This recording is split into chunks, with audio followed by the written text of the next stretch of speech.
तुमच्या भेटीनं इतका आनंद झालाय की स्वामी, मी जरी महादेवाचा अवतार असलो तरी मी मनुष्य रूपात अवतार घेतलाय. मनुष्य रूपात आल्यावर देवालाही गुरु करावा लागतो.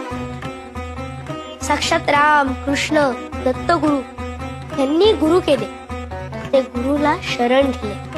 मलाही माझ्या गुरूंना शरण जायचं. मनाची ते शांती होता पाय धरी, दंडवत करी वेळोवेळा. वेळोवेळा गुरुसी करी नमस्कार, बोलत सखया तारा स्वामी. तारा स्वामी मज भवाचे सागरी, व्हावे कर्णधारी मज लागी. मज लागी गुरु तुमचा आधार, ओस चराचर तुम्हावी. तुम्हा विण सखा मज नाही कोणी, वाटते चरणी घालू मिठी.